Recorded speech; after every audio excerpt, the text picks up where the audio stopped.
Ce 22 octobre, l'Ouganda a commencé à effectuer des tests de Covid-19 obligatoires pour tous les voyageurs entrants, selon l'organisme de réglementation du transport aérien du pays. L'autorité de l'aviation civile ougandaise a déclaré dans un communiqué que 5 machines de test PCR d'une capacité de 300 échantillons par heure ont été installées à l'aéroport international d'Entebbe.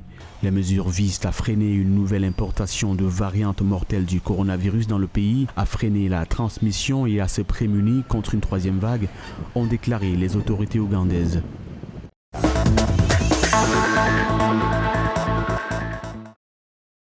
Le ministre rwandais des Finances et de la Planification économique, Uziel Ndagijimana, a révélé que plus de 3000 petites entreprises africaines ont reçu un soutien financier par le biais d'institutions de microfinance dans le cadre du Fonds de relance économique. Il s'exprimait lors d'un sommet de la microfinance en Afrique qui s'est refermé ce 22 octobre à Kigali. Le sommet offre une plateforme pour discuter et partager des idées sur le renforcement de la résilience des opérateurs de services financiers et des bénéficiaires au choc tels que la pandémie de Covid-19.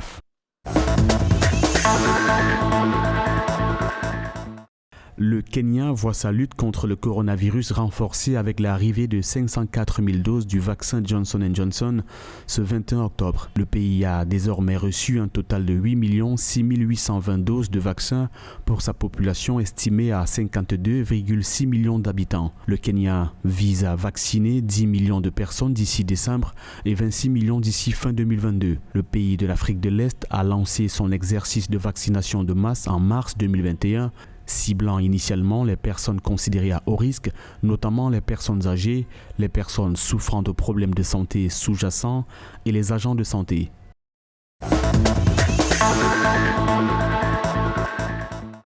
Selon une étude publiée dans la revue Nature Médecine, les pays africains qui étaient réputés avoir un haut niveau de préparation et une capacité accrue à répondre à la Covid-19 sont finalement les plus vulnérables.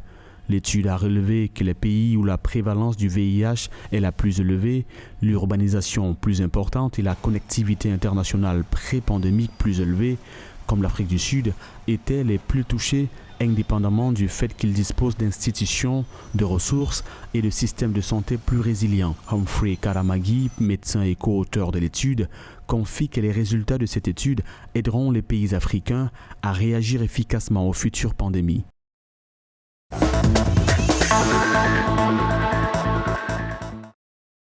La Turquie prévoit une aide de vaccins anti-Covid pour l'Afrique. C'est ce qui ressort du discours prononcé par le président turc Recep Tayyip Erdogan lors du 3e forum d'économie et d'affaires turc-Afrique organisé le 22 octobre à Istanbul en coopération avec le ministère turc du Commerce et l'Union africaine. Le président a rappelé qu'il vient d'achever sa tournée africaine par l'Angola, le Togo et le Nigeria. Le président turc a en outre regretté le fait que les peuples africains ont été abandonnés face à la crise sanitaire de Covid-19 et n'ont obtenu aucune contribution utile à leur lutte contre la pandémie.